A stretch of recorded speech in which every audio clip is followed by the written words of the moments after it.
Will becoming Catholic make you holy? Will it make you a saint? With firm faith, I believe and profess everything that the Catholic Church teaches. But for many reasons, the fullness of that message hasn't been getting out lately. What if we, together, set out to learn the faith, to live the faith, and to share this faith, like missionaries of old? What would the world look like in 100 years? You can't give what you don't have. So we're here to help you to learn the faith, to live the faith, and to love the faith so that you can get out there and share the faith with a hurting world that needs it now more than ever. Welcome, I'm Brad Shapizi. Will becoming Catholic make you a saint? That's the entire point of religion to begin with. So is the Catholic religion the one religion that can actually do that? In this video, we discuss why becoming Catholic might be the path to holiness. It's a segment from a longer video that I did recently about becoming Catholic. So if you enjoy this, I will include a link to the full video at the end. Now, what if you have never practiced a religion before, you've never practiced Christianity before? Why should you look at the Catholic Church? I think you should look at the Catholic Church because the Catholic Church makes the claim that God is sharing his life with us, that he's sharing his grace with us, and that grace can transform us, it can make us holy. Now, that concept can be overly abstract. What does it mean to be holy? We think of paintings of saints with halos on it, and we think, why would I want to be like that? What does it mean to become a saint? Now, what the Catholic Church teaches about saints is very misunderstood at this time right now, and that's a whole nother topic. But regarding the people that we call saints, what if you took the time to learn about these people that we call saints? All of these great saints from church history, their lives, the story of their lives, paint a picture of what it means to have God's life, his grace, flowing through you in a world. If you look at this world we live in right now, it's very easy to make the claim that right now this world needs living saints working in this world. That's the whole point of why we're making these videos to begin with.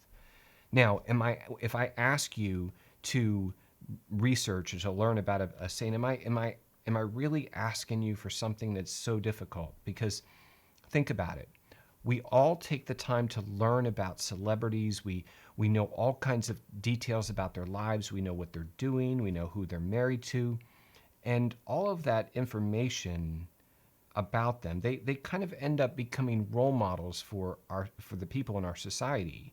And we end up thinking that we need to act like them, or that we need to dress like them, or we need to wear their licensed products, or to play sports the way they do. You see, the knowledge of them that we learn from all of this study of their lives, that knowledge, it kind of indirectly forms who we are. And when it comes to our kids, maybe it's not indirect, it's much more direct. Think about this, how crazy this is. Not only do we take the time to learn about celebrities, we even take the time to learn about fictional people like Iron Man or Thor. I remember when, the whole Avengers thing was going on, I was just, obsessed with that. I was watching all the movies and, watching YouTube videos that were explaining all the things that I wasn't getting. Luke Skywalker, Darth Vader. I mean, we take the time, especially guys, we take the time to learn about fictional characters. But what if we took the time to learn about St. Cecilia or St. Maximilian Kolbe or St. John Bosco, to learn about how they lived their lives and about how God was able to work through them? They are some amazing examples of what it means to be holy.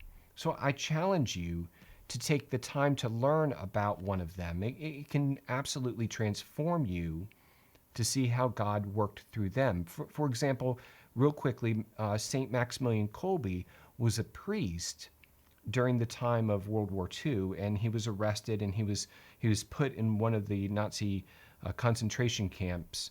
And while he was there, I think, if I remember the story correctly, some prisoners escaped, and the Nazi prison guards were going to punish the prisoners for this by executing some of them. And so they picked who they were going to execute. And one of the prisoners that they picked started crying and begging for his life. He said, "Please don't kill me. I have a family."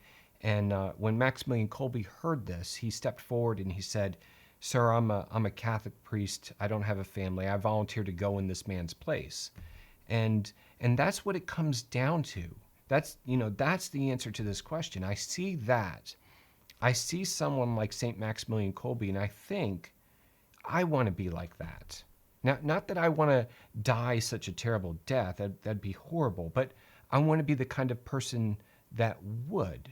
The kind of person that has the kind of heart that would give my life. That's the kind of person I want my kids to look up to, as opposed to all of these celebrities. That's the kind of person that Christ was. And that's the kind of person that he asked us to be when he asked us to take up our crosses and follow him.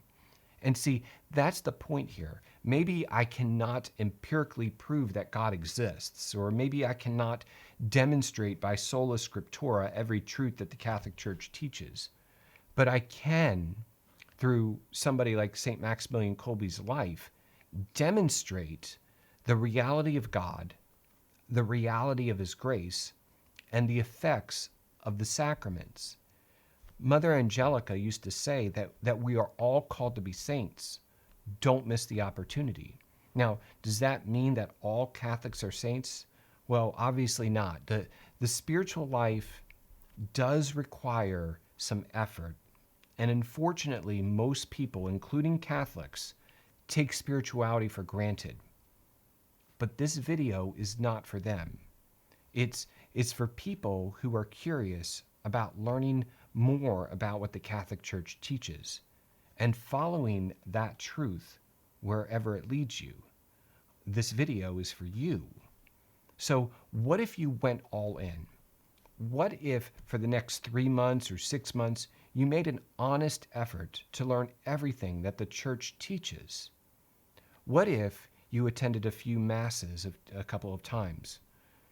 What if you made you took these steps to learn about this church? You might look back and think that it was the best decision that you ever made in your whole life. Now, if before watching this video you were somewhat curious, hopefully I've given you a few reasons to think about taking the next step in becoming Catholic. Now, if you enjoyed that clip, be sure to watch the full video where I ask the question, should you become Catholic? Click here to watch that video, and I will see you over there.